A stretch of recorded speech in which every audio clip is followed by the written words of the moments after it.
தேவனுடைய அன்பிலே ஆசிலேஷன் கிடையாது, ஏற்றம் இறக்கம் கிடையாது. முக்கியமான ட்ரூத் பாருங்கள். இந்த 4 நிமிட சத்தியத்திலே இன்றைக்கு நீங்கள் அறிந்து கொள்ள போகிற சத்தியம் என்னவென்றால், தேவன் உங்களை தன்னுடைய அன்பினாலே தான் சூஸ் பண்ணார். உங்களுடைய கீழ்ப்படிதலே ஒரு குறைவு இருக்கும் பொழுது அவர் அன்பை மாற்றிக்கொள்ளுகிற தேவன் அல்ல, அவர் மாறுவதற்கு மனிதன் அல்ல. அவருடைய அழைப்பு மாறாது, அவருடைய அன்பு மாறாது. உங்களை குவாலிஃபை பண்ணி வச்சிருக்கிறாரு, அந்த குவாலிஃபிகேஷன் மாறாது. அருமையானவர்களே, ஸோ இந்த சத்தியத்தை யார் யாரெல்லாம் அறிந்து கொண்டிருந்தார்களோ அவர்களால் மாத்திரம்தான் எல்லா சூழ்நிலையிலும் தேவனை விசுவாசிக்க முடிந்தது.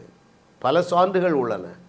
ஆபிரகாம் எடுத்துக்கொள்ளுங்க, பல காரியங்களில் கீழ்ப்படியவில்லை. தேவனுடைய அன்பு மாறாது என்பதை அறிந்திருந்ததுனால தான் அவனால் விசுவாசிக்க முடிந்தது, விசுவாசியின் தகப்பன் என்று பெயர் வாங்க முடிந்தது. ரைட்டா இல்லையாங்க? பல காரியங்களில் கீழ்ப்படியில் பாருங்கள். 3 காரியங்களை சொல்லி தேவன் அவனை அழைத்தார். இந்த ஊரை விட்டு நீ கிளம்பு, அந்த ஒன்றுக்கு தான் கீழ்ப்படிந்தான். அடுத்து என்ன சொன்னார்? 12:1 அப்படி இருக்குது. ஆதியாகமம் 12:1 இந்த ஊரை விட்டு நீ கிளம்பு புறப்படுங்கிறாரு. அந்த ஒன்றுக்கு தான் கீழ்ப்படிந்தானே தவிர அடுத்து 2 கட்டளை கொடுக்குற. ஒன்று, உங்கள் சொந்தக்காரங்க எனத்தான் ஒருத்தனையும் கூட்டி வரக்கூடாது.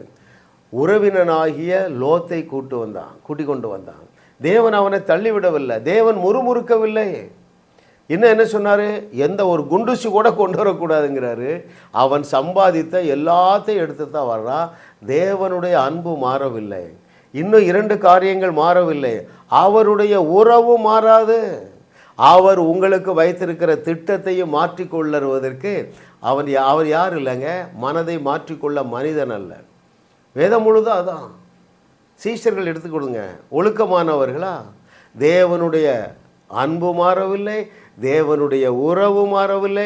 தேவன் அவர்களை கொண்டு என்ன செய்ய திட்டம் வைத்தாரோ அதை அவர்களை கொண்டு தான் செய்தாரே தவிர வேற ஒரு நபரை வைத்து ரீப்ளேஸ் பண்ணவில்லைங்க.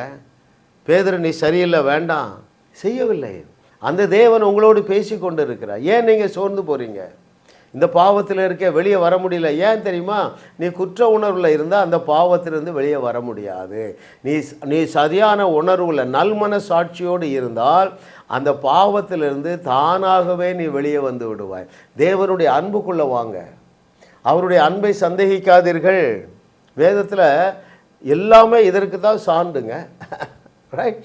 தாவீது நல்லவனும் கிடையாது, ஒழுக்கமானவனும் கிடையாது, கீழ்ப்படிந்தவனும் கிடையாது. பயங்கரமான துணிகரமான பாவத்தை செய்கிறான். எப்போ? நியாயப்பிரமாண காலத்தில்ங்க. நீங்கள் ஒரு பாவம் செய்தவொடனே உங்களை ரிஜெக்ட் பண்ணிடுவாரா? மதம் இப்படி தான் கற்றுக் கொடுக்குதுங்க. உங்கள் விசுவாசமாகிய கப்பலை திட்டம் போட்டு சேதப்படுத்துகிறாங்க. உங்கள் கண்கள் திறக்கப்படுவதாக என்று சொல்லி நான் தேவனிடத்தில் வேண்டுகிறேன்.